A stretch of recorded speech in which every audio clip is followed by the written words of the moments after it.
Left leg straight, right leg put on a block on the side.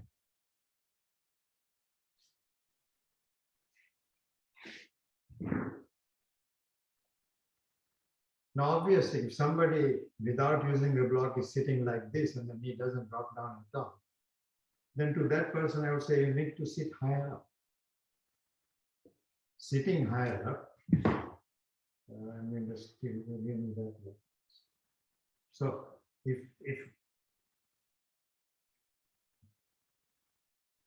using that height, my knee should drop down enough so that the thigh is slanting downwards towards the knee. Once I can do that, then I take the other block and put it like this. Without this block under my foot, I want to make sure the thigh is parallel to the floor or even slanting a little lower down. If I don't need that much height to sit on, then I can do it from the floor here. My knee is dropping down. Then I take a block and put it like this. If I put a block in my... No, you're putting the block wrong way. Bring the camera near.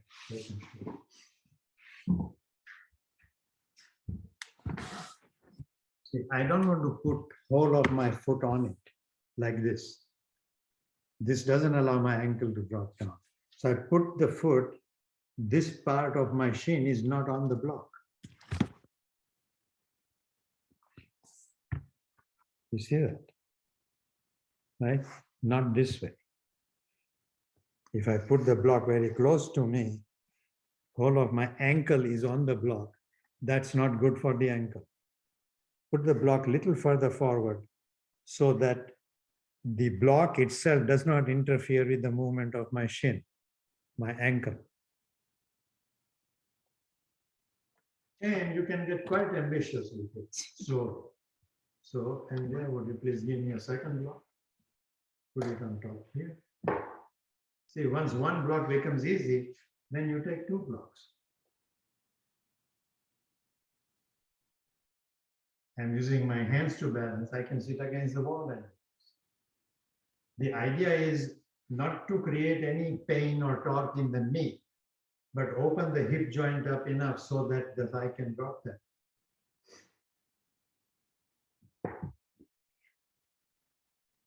So I'm leaning into the wall with my upper chest.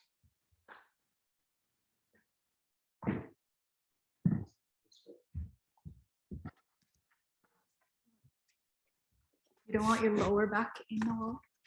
No, not lower back into the wall. Okay, so there's a space between the wall and my buttocks. Is that the same if you do it one leg at a time? No. Okay. And again, slowly you can increase the height here.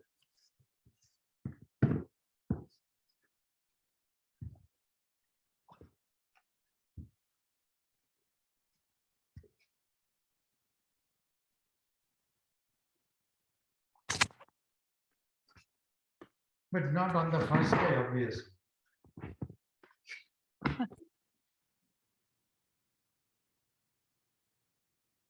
Then the right knee, fold it as completely as you can, then drop it to the side. Take the left hand behind you, lift the trunk. With the help of the hand, lift the trunk. Inhale, exhale, bring the right hand forward. If you can't hold the foot, hold your ankle. Inhale, lift the trunk. Exhale, bring the left hand forward. Throughout that action, try not to close the space from the floating ribs to the groin, which means whatever I do to bring the hands forward is not done by rounding the back like I'm now doing. It is done by rotating the thigh in, just like I did in Baddha Konasana. Rotate the thigh in, begin the action of the forward fold in the pelvis. So even as I fold forward here, the sensation in the front of the body is as though I'm doing a back bend.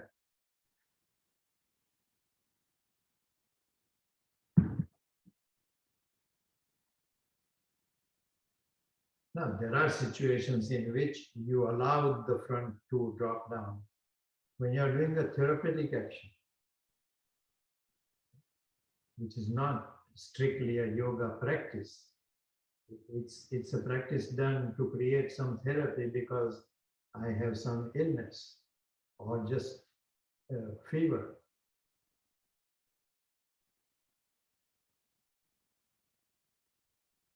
So again, for something like COVID or having any kind of flu-like symptom, I would keep a support for the head.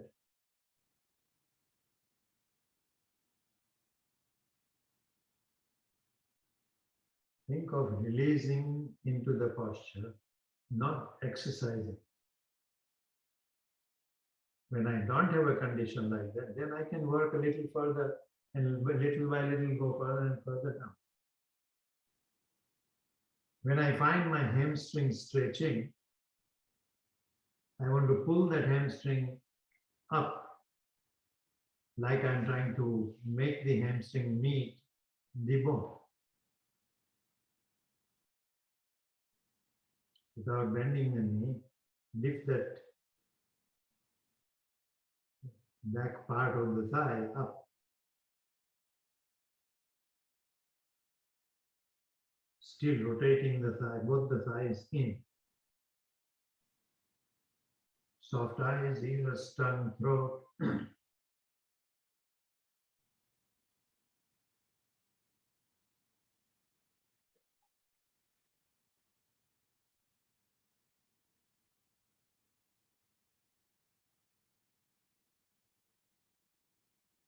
And inhale and come up. Dandasana.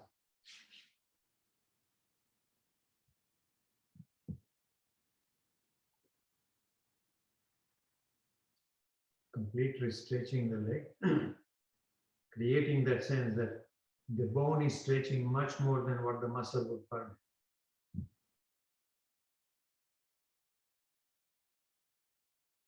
Then bend the left knee completely as you can before you drop the knee to the side.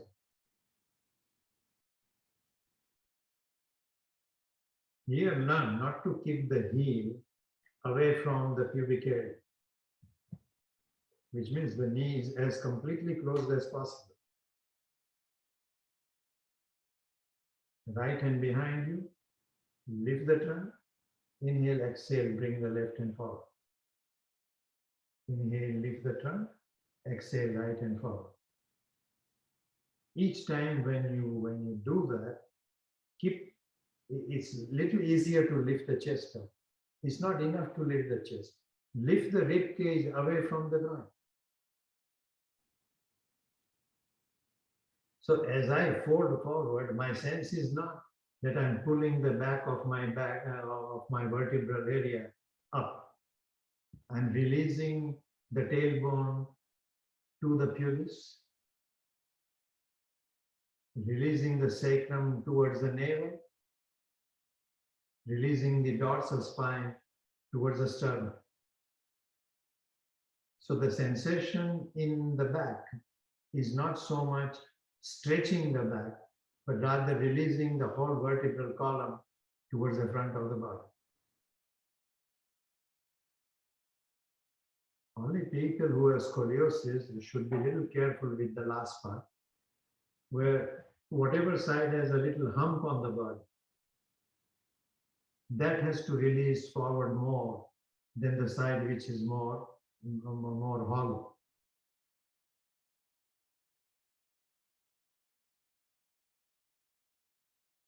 Take the left leg to Virasana.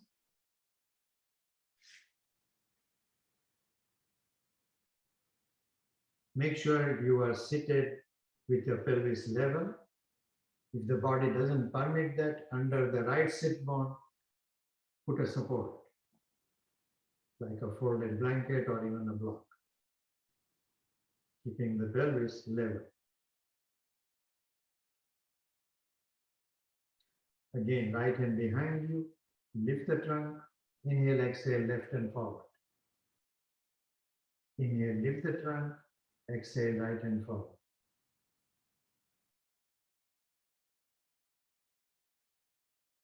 And then to fold forward more, again, see if the mind will understand the concept that you're releasing the whole vertebral column forward, not pulling it over towards the head.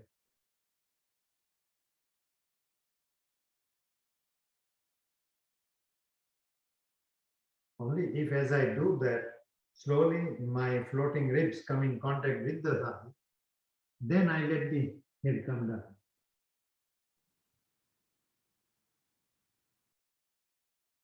So that that part from the floating rib to the groin doesn't close. Now, as I do this kind of forward bending, forward folding action, apart from remembering physiologically what I'm doing, I don't want to lose the focus of why I'm doing this.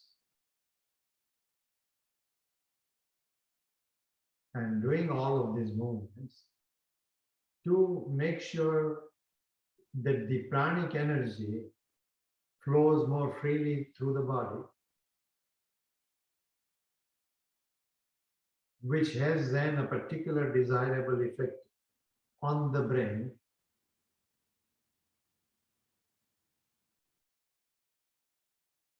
That brain then allows the mind to work a little more freely, little more correctly. By itself, yoga practice will not make the mind work correctly.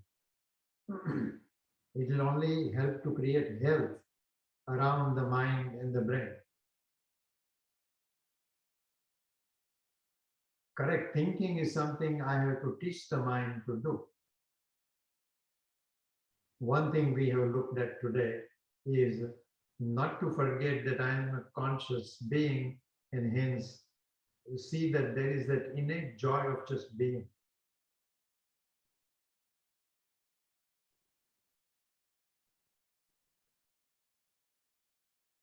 But then other parts have to be included in it. A very important part is non-violence. Don't hurt any living being consciously. Unconsciously you may hurt, but consciously don't hurt any living being, including yourself. Take the right leg to Virasana. Adjust your height like we did on the first side.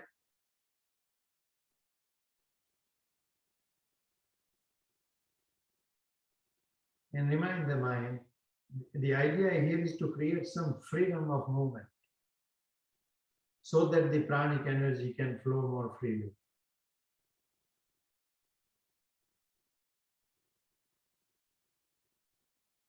In the forward bend also, you can have the sense that you are surrendering to the divine. Take the left hand behind you, lift the trunk, inhale, exhale, right hand forward, surrendering to the divine figure, left hand forward, and go down.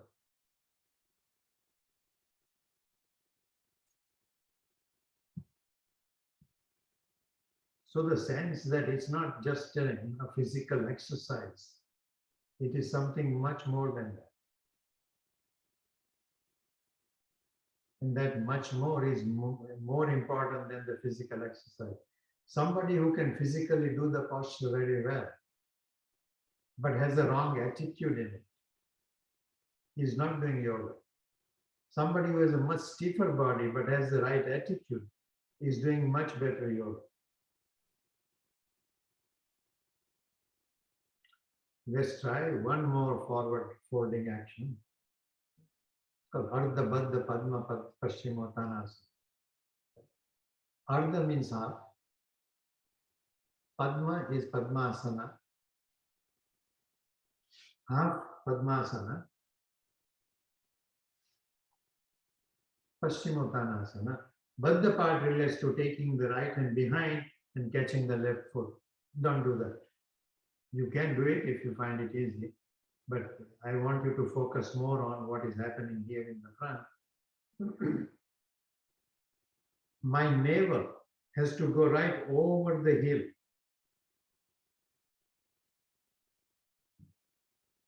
And right hand forward, left hand forward, release forward. By attempting to take the navel over the heel, I'm making as sure as I can that again that vertical sense from the floating ribs to the groin doesn't just collapse. It is lifted up and over.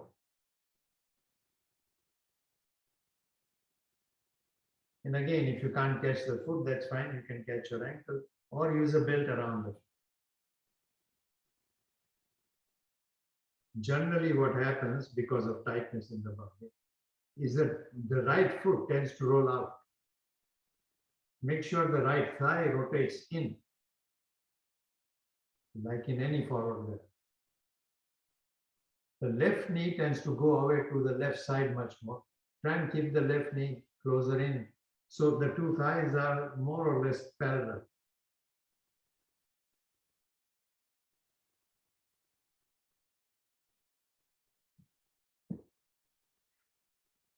Then inhale, exhale, left and forward.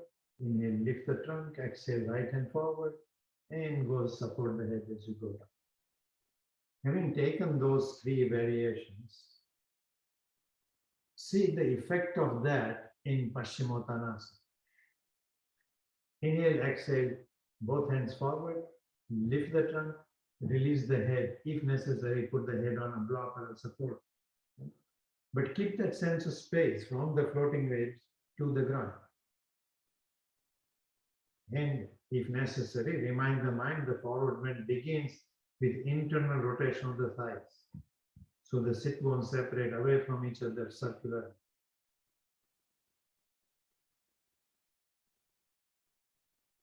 Keeping the head supported. While the thigh is rotated in, even as that internal rotation continues, laterally separate the thighs away from each other. Rotating internally, take the inner thigh bone out towards the outside of the leg. And while the thighs move away from each other, see that the hip bones circularly move towards each other. So in the sacrum, there is a wide sense of space. Retaining that sense of space in the sacrum by taking the hip bone circularly towards each other, attempt to release the tailbone towards the pubis. And be careful, I'm saying release it, don't push it forward. Create a sense of space in the front of the tailbone. Into that space, begin to release the tailbone forward.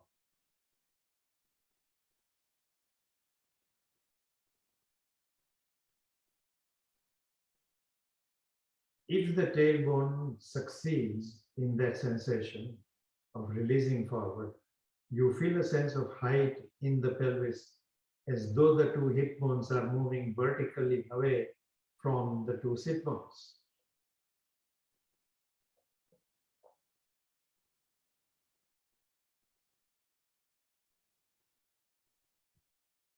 That sense of height should continue behind the sternum. For people, the students who are able to feel that sensation, then take the mind to the perineum. Attempt to lift the perineum towards the back of the body and then lift it towards the head.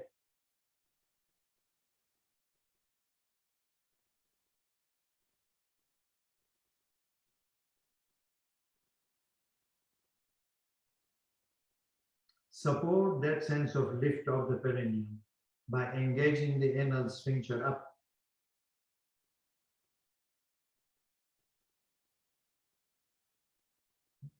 Lift that sphincter up. Don't try to squeeze the sphincter. It automatically becomes narrower as you create an inner lift. With eyes, ears, tongue, throat, all very passive.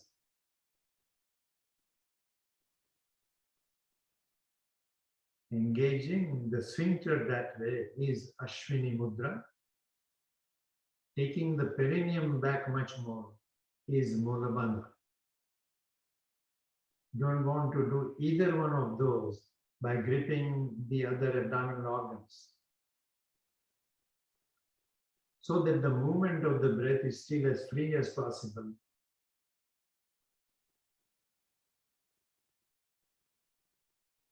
And the sensation of the skin moving from the back, like we have described, is still free.